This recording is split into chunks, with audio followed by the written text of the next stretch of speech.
When I see you out here, in my mind's eye, I picture 1989, that young man standing in front of a tank in Tiananmen Square. He's basically saying at that time what you're saying, enough. We must recruit others to our cause. The buzzword is recruit. Now some of you may say, well, what influence can I have? How important am I? You do not realize the influence that you have to influence others. Our hope and our success is by recruiting others. I commission every one of you to be the chairman and president of your own individual Tea Party. And if you just recruit 7 more in a few weeks, we could fill Diablo Stadium. Can you recruit 7 people in the weeks ahead? I want to tell you about Josiah Chamberlain, a colonel in the Civil War, the Battle of Gettysburg. He was given 200 deserters to be his army. 200 deserters from Maine are his army. How do we get these men to fight? So he drew a line in the dirt, and he said, from here to the Pacific, all that dirt is free. You can go out there and be what you want to be. We don't have royalty here. You won't be determined by who your father was. You can make something of yourself. You can own a home. You can be free. But we're not fighting for the dirt. We're fighting for each other, for an idea of freedom.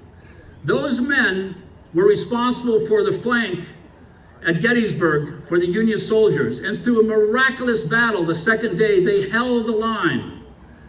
Because those men held the line, the history of the war, of Gettysburg War was changed. And because of that, the history of the war was changed. And because of that, the history of the United States was changed. And because of that, the history of the world was changed. I look out, I don't see 200 deserters. I see thousands of people who are patriots who love America. And if those guys can pull something off, can we do something even better? Yes, we can. We must be informed. So that when someone says to us, well, Obama's not going to raise any taxes if we have $250,000. You just heard he raised taxes on all our insurance policies. You just heard he's going to raise taxes on wheelchairs and medical devices. Ladies and gentlemen, corporations do not pay taxes.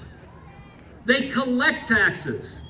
And then they put it on the price of the product and pass it on to us. We pay the tax. And we have to really let the government know we're not buying their corporate tax income anymore, because all those taxes that he put on corporations, and he said, you're not going to be taxed under 250, you just got taxed. So after you recruit your 7 Tea Party members as president of your own Tea Party, and then you get yourself informed, the third thing you must do, and for those of you who are older, this is a challenge. You must be equipped with the latest technology. Twitters, Facebook. I'm at an age where I have no clue what that's all about. So your trick is find some young person in his 20s to show you how to do it. I now have Twitter and I have Facebook. Can you commit to that?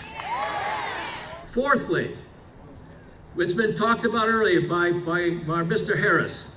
We must remember the spiritual heritage that we were given in this country and how we can capitalize on it, restore it, embolden it. The spiritual heritage of our country was such that we consider other people more important than yourself. Whatever's good, whatever's true, whatever's right, whatever's noble, whatever's deserving of praise, dwell on these things. We must be people of positive solutions. So after we recruit, after we inform, after we get equipped, after we remember our spiritual dimensions, let's think about the other side and who their playbook is.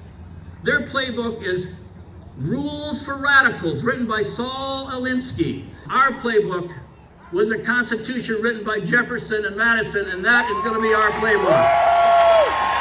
I love this country, as you do. And I talked around some of you. We have a pilot here. We have a fellow who manufactures mini ice rinks. We have a physician's assistant.